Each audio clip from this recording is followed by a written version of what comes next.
On this episode of RC Kicks, we'll be building this.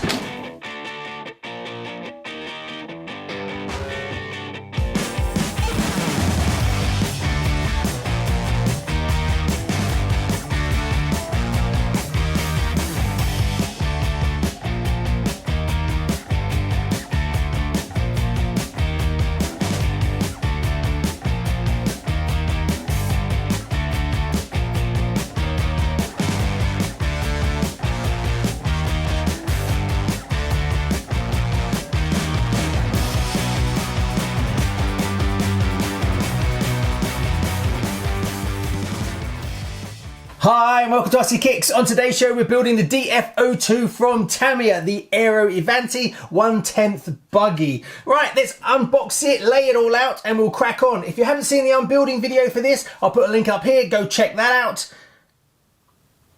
Done? Right, lovely. Okay, let's lay it all out and crack on and get this one done.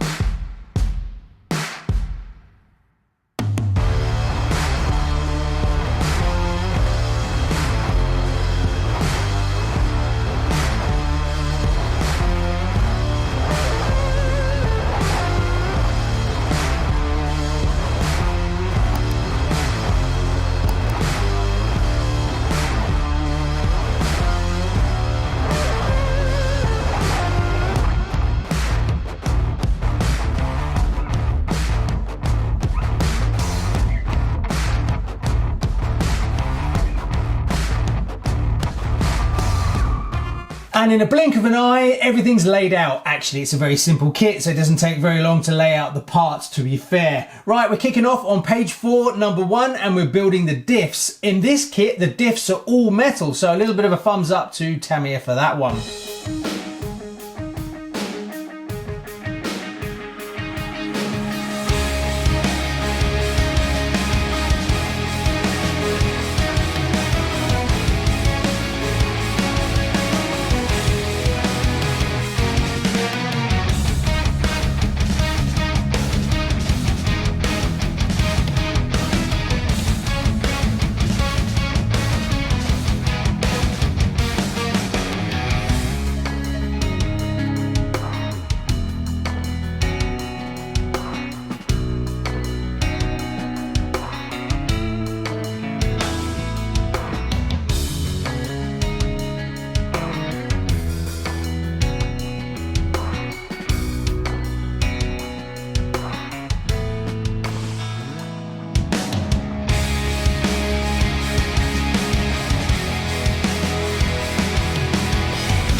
Now, if you're thinking about doing some upgrades to your DF-02, a metal prop shaft could be a good place to start. You can use the TT01 53620 prop shaft in the DF-02. Prices start from £6.50.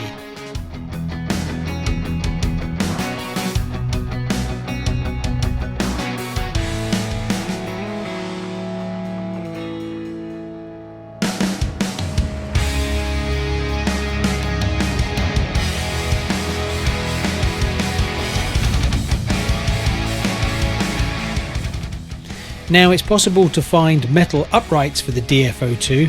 I can't find any from Tamiya, but these aftermarket ones look pretty spiffy.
Tamiya does a hop-up aluminium motor heatsink for the DT-02, which is 53831.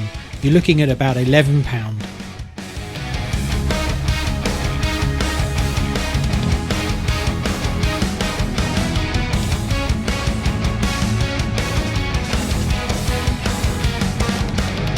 So far, no issues at all really. It goes together very nicely. One thing that's a little bit different that I've never had before is the prop shaft actually runs in its own tunnel, and you actually fit it from the bottom. When you feed it through, it's a little bit tricky. It's not difficult, it's just a bit different. I've never done one before. I quite like it. It means it's totally sealed inside this tunnel, and then you just attach these 6 screws at the bottom, and it's all sealed in, which is quite nice to keep the dirt out. One thing that's really strange as well is when you fit the motor, normally you have 2 screws that actually go through and hold the motor in place, the motor mount.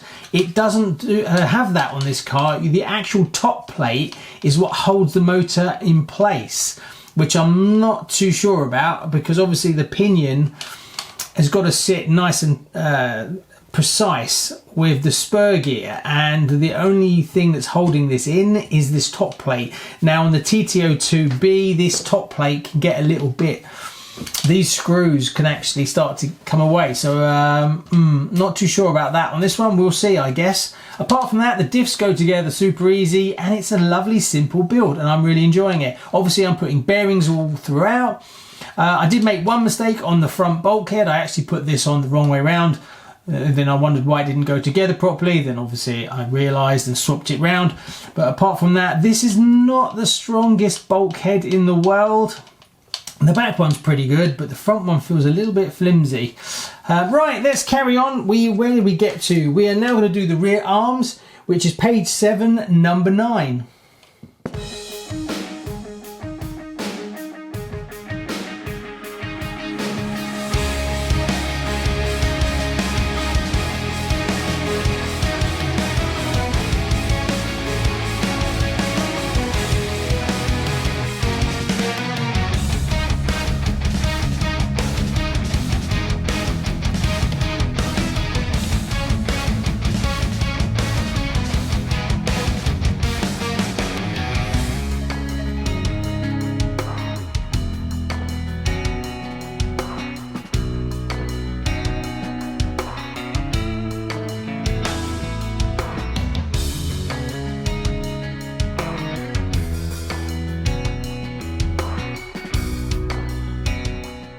Now, one thing I was really surprised that you get in the DT-02 is you get metal drive shafts, but you get plastic cups.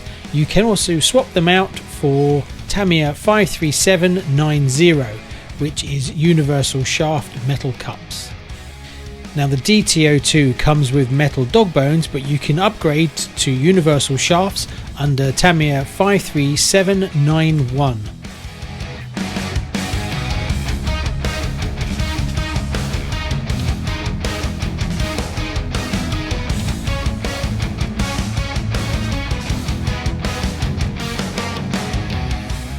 If you really want to splash some cash out on your DF-02, you can replace the rear uprights with Tamiya 53793.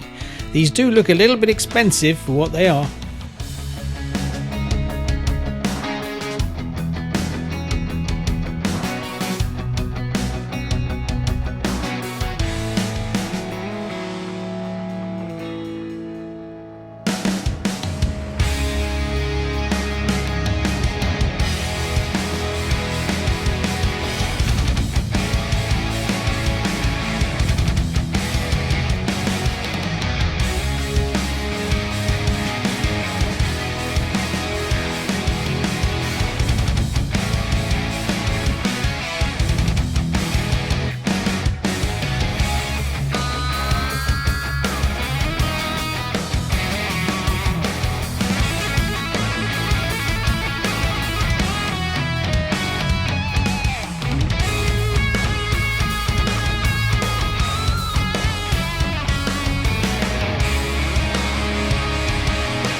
Now if you want to start upgrading the steering on your DF-02, you can start with the Tamiya 53865 aluminium steering link.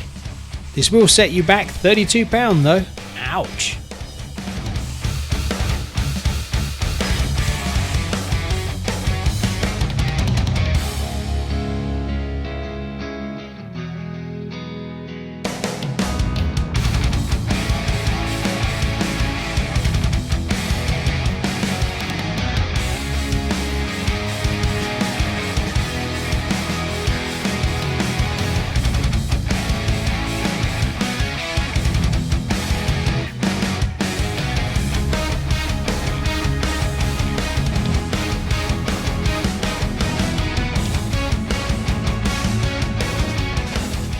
A great upgrade for any Tamiya car is metal hexes that are screw-on so they don't fall off when you take your wheels off.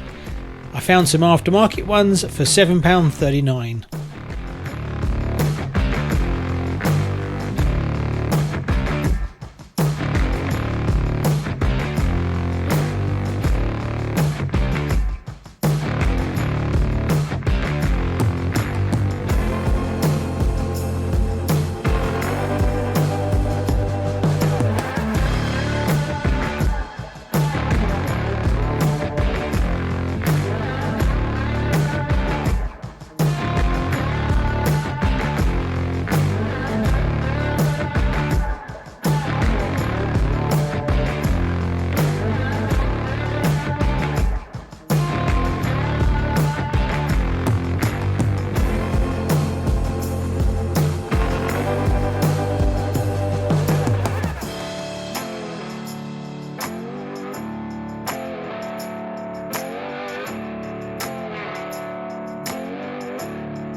So in a blink of an eye, it is done. Super easy, no real problems whatsoever. I made a few mistakes, but that's mainly me. From that side, what do I think about it? Yeah, definitely an easy buggy for anybody to do. First buggy, no problems whatsoever. Do like the metal diffs. Must admit, a nice metal prop shaft would be nice as well. You get metal drive shaft, which is fantastic. A little bit let down that you're getting plastic cups. So I probably would want to upgrade those early on to go from the plastic to the metal front and rear. I'm not sure which ones they are. I'll put a link here if I actually find which are the ones to upgrade this.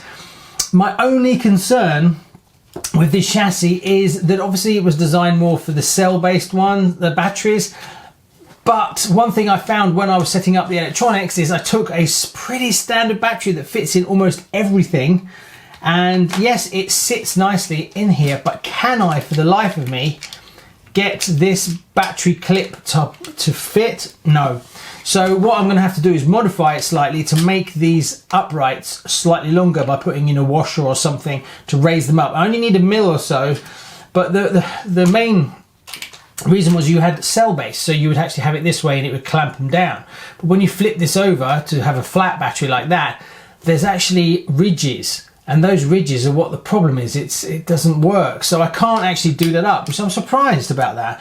So I think part of the problem is that Tamiya put in the support triangles, and that just eats up a little bit of space as well. So you definitely can't put a square LiPo battery in this without modifying it, that's for sure, which is a bit of a shame.